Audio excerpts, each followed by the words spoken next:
Sun TV நேயர்களுக்கு வணக்கம். இது உங்க வணக்கம் தமிழா வழங்குவோர் Poomex western briefs. Good morning Shankar. Good morning Charu. Yes Charu, நம்ம ப்ரோக்ராமுக்கு ஏகப்பட்ட செலிபிரிட்டிஸ் வந்திருக்காங்க, ஹீரோஸ் வந்திருக்காங்க, ஹீரோயின்ஸ் வந்திருக்காங்க, வில்லன் ஆக்டர்ஸ் வந்திருக்காங்க, நிறைய காமெடி ஆக்டர்ஸ் கூட நம்ம இன்டர்வியூ பண்ணியிருக்கோம். ஆனா இவங்க இல்லைன்னா ஒரு படமே கிடையாது. கரெக்ட். இவங்க இல்லனா ஒரு படமே இல்லனா இவங்க தான் படத்துக்கு ரொம்ப ரொம்ப முக்கியமான ஒரு support. Character artist. Character artist அப்படின்னு சொல்லும்போது ஆக்சுவலா சப்போர்ட்டிங் ஆக்டர்ஸ் அப்படின்னு சொல்லி அவார்டே கொடுக்குறாங்க, பெரிய பெரிய அவார்ட்லாம் இருக்கு. அந்த கேரக்டர் ஆர்டிஸ்ட் எந்த கேரக்டரா இருந்தாலும் பின்னி பெடல் எடுப்பாங்க. அந்த மாதிரி ஒரு ஆர்டிஸ்ட், வெர்சடைல் அப்படின்னு இங்கிலீஷ்ல ஒரு வார்த்தை இருக்கு. அதாவது இன்னைக்கு வந்திருக்கிற ஆர்டிஸ்ட வச்சே சொல்லலாமே, சீரியஸான ரோல்னா வேற லெவல். அதே காமெடி அப்படின்னா காமெடி படங்களும் பண்ணியிருக்கிறாரு. அதே ஒரு நெகட்டிவ் ரோல், ஒரு மாதிரி அப்படி டெரிஃபிக் அப்படின்னா பயங்கரம். இதே பாசிட்டிவ் ரோல், கண் கலங்க வைக்கிற மாதிரினா அதுலயும் பயங்கரம். அற்புதமான ஆக்டிங். ஸோ ஒரு வெர்சடைல் ஆக்டரை இன்னைக்கு நாம சந்திக்க போறோம் அப்படின்னே சொல்லலாம். கரெக்ட். ஸ்டார்ஸ் நிறைய பேர் இருக்காங்க, பட் கேரக்டர் ஆர்டிஸ்ட் அப்படின்னா அவங்களுக்கு கண்டிப்பா வந்துட்டு நடிக்க நல்லா தெரியும் அப்படிங்கிறது தான் அவங்களுக்கான ஒரு அடையாளமாவே வந்துட்டு இருக்கும். இவர் எவ்வளவு படங்கள் நடிச்சிருக்காரு அப்படின்னு ஒரு டேட்டா பேஸ் எடுத்து பார்த்தா கிட்டத்தட்ட 90 படங்கள் கிட்ட நடிச்சிருக்கு. 15 வருஷத்துக்கு மேல. Yes, 15 years of experience. இது அது நடிப்பு துறையில இருக்கிறாரு.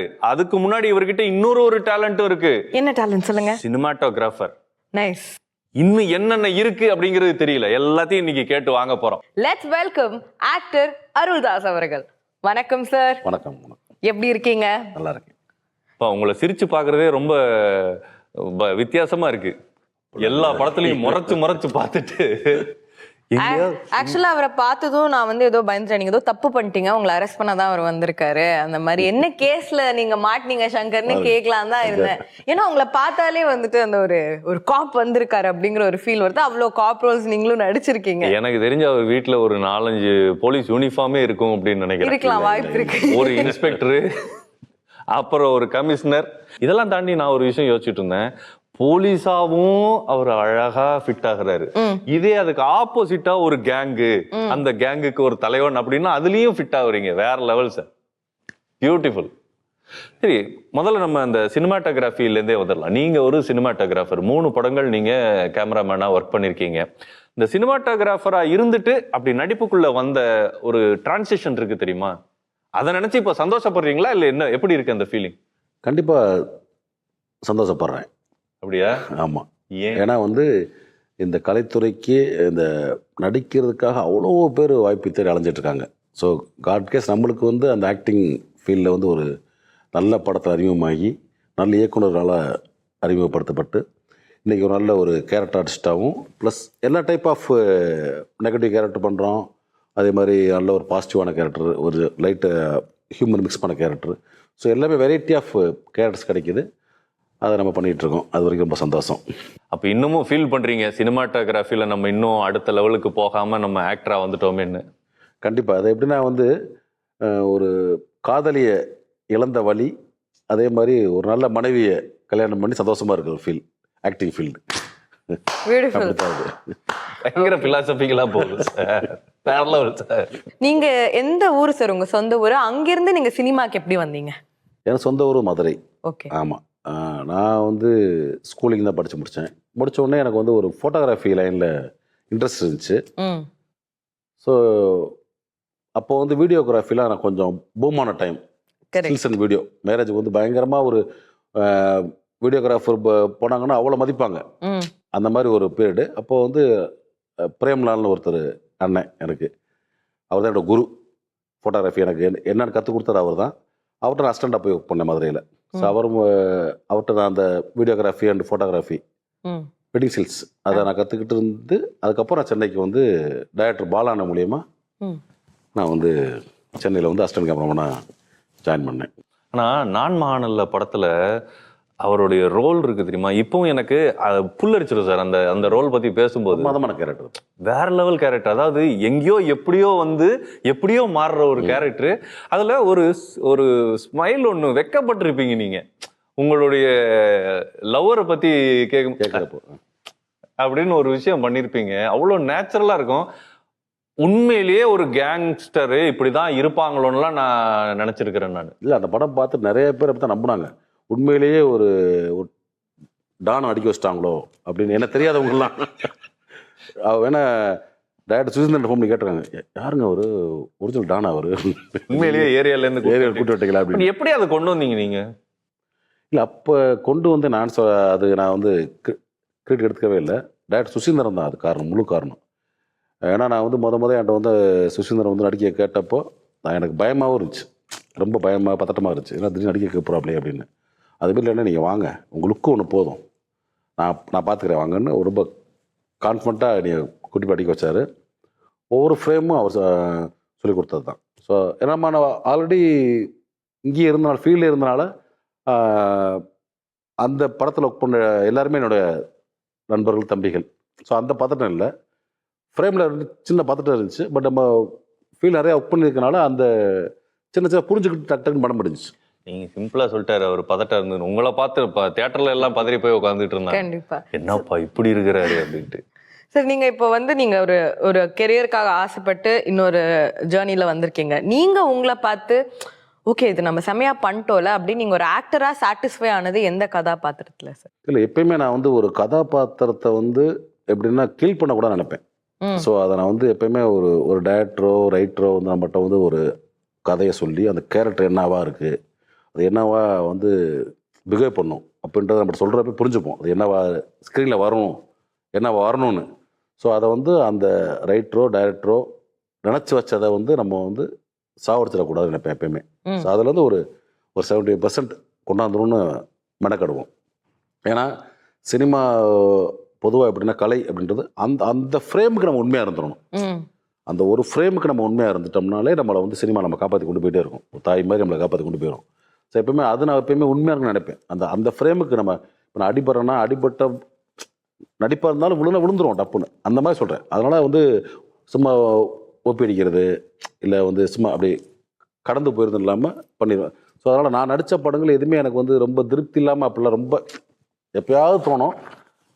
நிறைய படங்கள் எனக்கு திருப்தி வச்சுருக்கு. நம்ம வந்து அஃப்கோர்ஸ் வந்து நான்மாவில் வந்து நான் வந்து நடிக்கவே தெரியாமல் நடித்த படம் தான். பட் ஆன் ஸ்க்ரீன் பார்க்குறப்ப நல்லா இருந்துச்சு. ஏன்னா சின்ன சின்ன மைனஸ் கரெக்ட் பண்ணுறதுக்கு தான் எடிட்டிங் இருக்குது, மியூசிக் இருக்குது, பேலன்ஸ் பண்ணுறதுக்கு.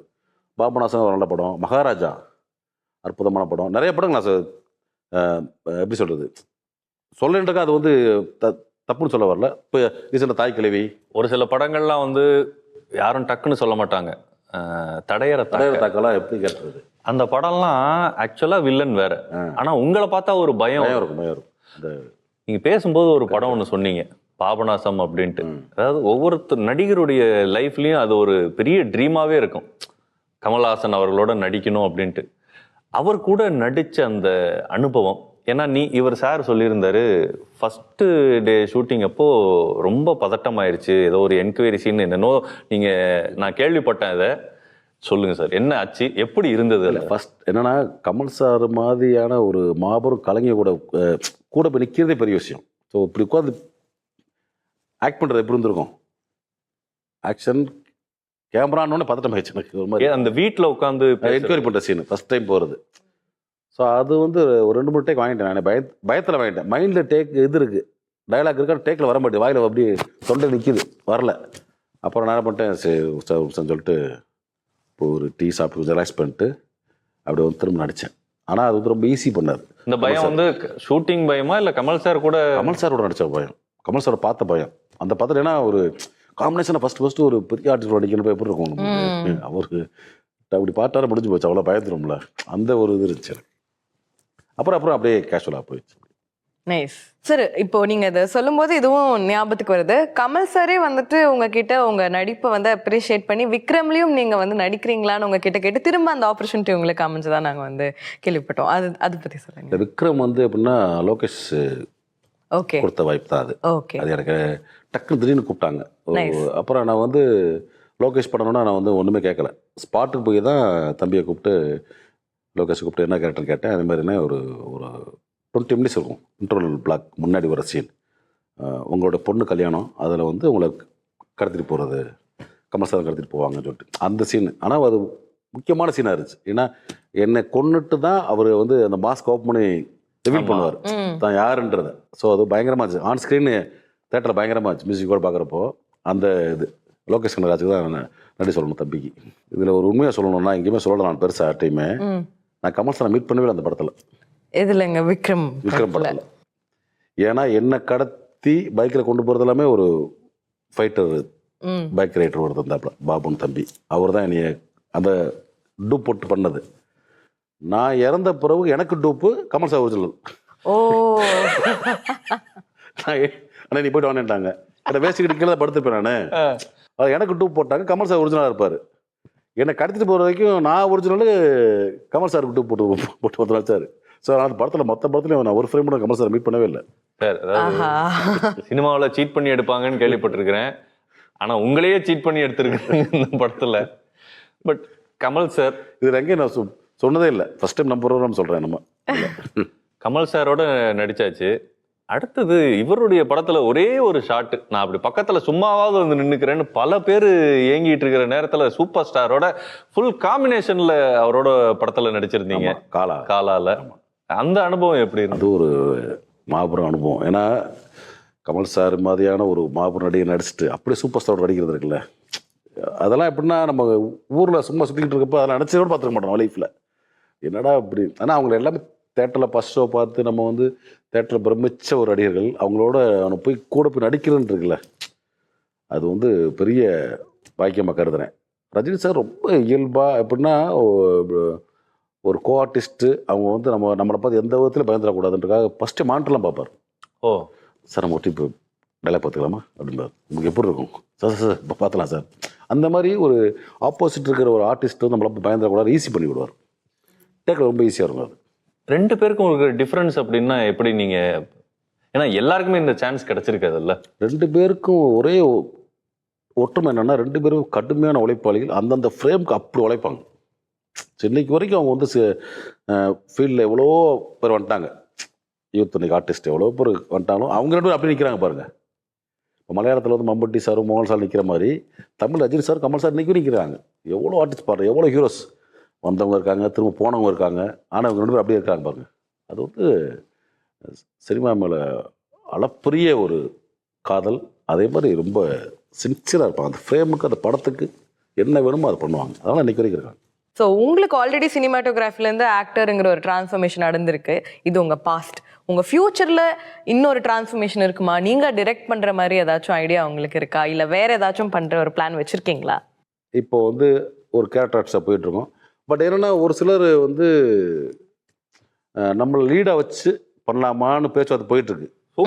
ஒரு கேரக்டர் வைஸ். ஏன்னா இப்போ வந்து எப்படின்னா ஒரு கதாநாயகன் அப்படிலாம் கிடையாது. நல்ல கேரக்டர், ஸ்ட்ராங்கான கேரக்டர்ஸ் படம் பண்ணுறாங்க இருக்காங்கல்ல, அந்த மாதிரி நிறைய படம் வந்துருச்சு. நீங்கள் ரீசெண்டாக சொன்ன நிறைய படம் சொல்லலாம். அதனால் அந்த மாதிரி ஒரு ஸ்ட்ராங்காக ஒரு கேரக்டர் வச்சு பேசிகிட்டு இருக்காங்க, லீடாக பண்ணுற மாதிரி. அதுதான் அடுத்த ஸ்டெப்பாக இருக்கும். அதுக்காக நம்ம இது மற்றதெல்லாம் பண்ணாமல் இருக்க போகிறதில்ல, பண்ணிகிட்டே இருப்போம். பட் அதுவும் பண்ணுவோம், ப்ரொடக்ஷன் பண்ணலாம் ஃபியூச்சரில், இப்போதைக்கு விட்டுட்டு. சார் இப்போ நம்ம வந்து கமல் சார் ரஜினி சார் பற்றி சூப்பர் ஸ்டார்லாம் பேசினோம்.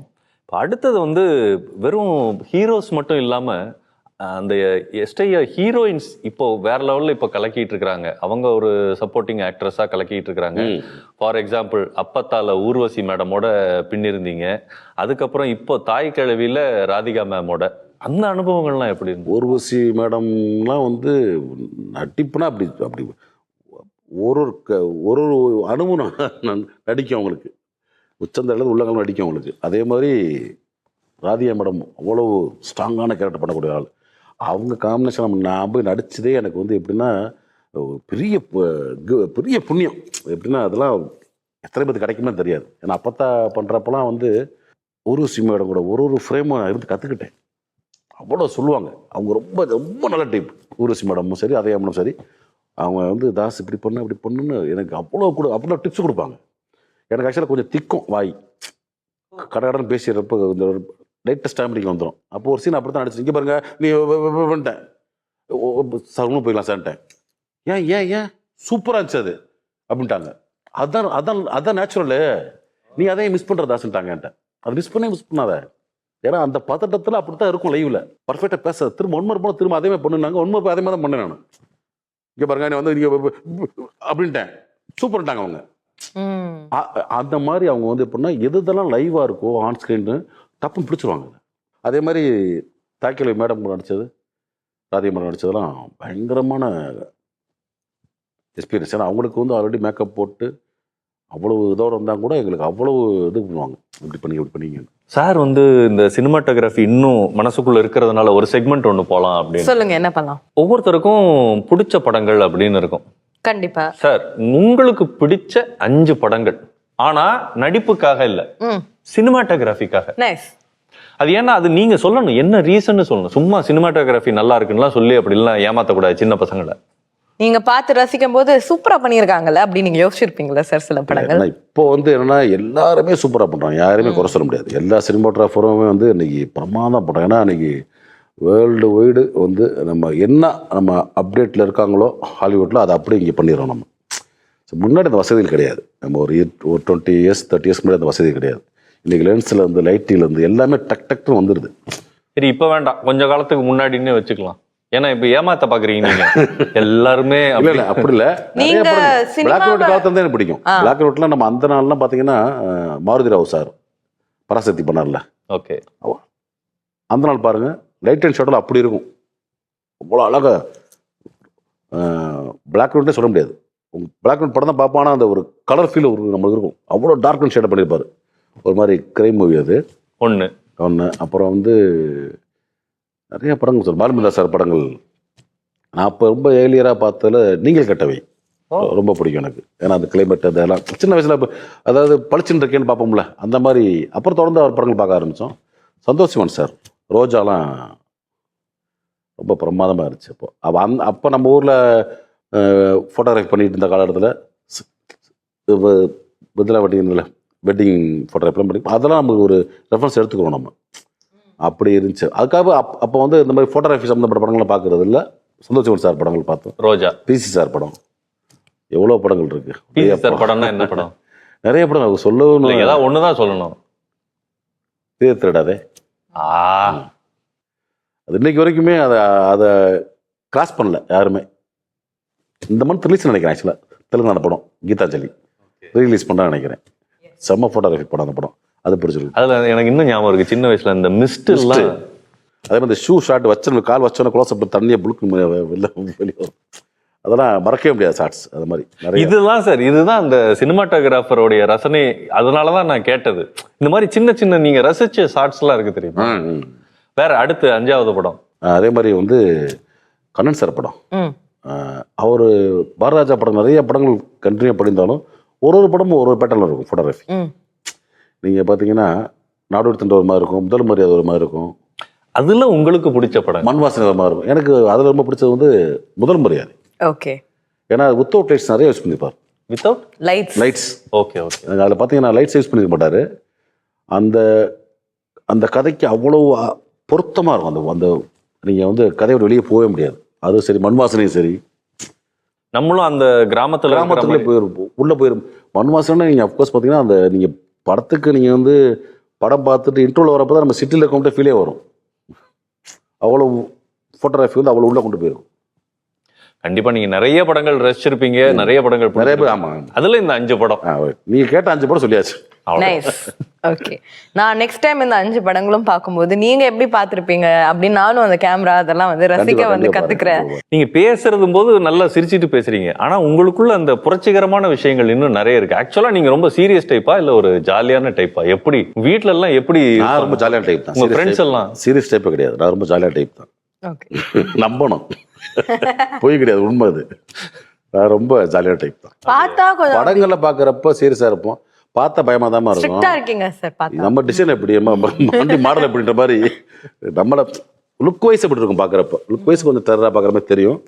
பேசி பழகின பிறகு அப்புறம் ஏன்னா இப்போ ஒருத்தர் பாத்தீங்கன்னா எப்படி சொல்றது, இந்த பலாப்பழ மாதிரி தான், வெளியே பார்த்தா கரமோட தான் இருக்கும், உள்ள அப்படி சொல்ல இனிக்கும்ல. உங்களுக்குள்ள டைரக்டர் மட்டும் இல்ல சார், ரைட்டரும் இருக்காரு. கண்டிப்பா. நான் வந்து இயல்பாவே ரொம்ப ஹியூமரான ஒரு ஆள் தான். Nice, super, nice sir. இன்னைக்கு ஆக்சுவலா உங்களை பர்சனலா நிறைய தெரிஞ்சுக்கிட்டதுல ரொம்ப ரொம்ப சந்தோஷம். உங்களோட எக்ஸ்பீரியன்ஸ், உங்களோட அனுபவம் பத்தி கேட்டதுல எங்களுக்கு ரொம்ப ரொம்ப சந்தோஷம். என்னோட அனுபவங்கள் நிறைய இருக்கு. அதாவது எப்படி சொல்றது, வாழ்வியலாவும் சரி, திரை வாழ்வியலாவும் சரி நிறைய இருக்கு. அதுல வந்து கொஞ்சம் நான் வந்து இந்த சன் டிவியில் அதுவும் அதிகாலை ஒளிபரப்பாகக்கூடிய இந்த வணக்கம் தமிழா நிகழ்ச்சியில் வந்து ஷேர் பண்ண எனக்கு வாய்ப்பு தந்த சன் டிவி நிர்வாகத்திற்கும் பேட்டி எடுத்த உங்களுக்கும் எனது மனமார்ந்த நன்றி.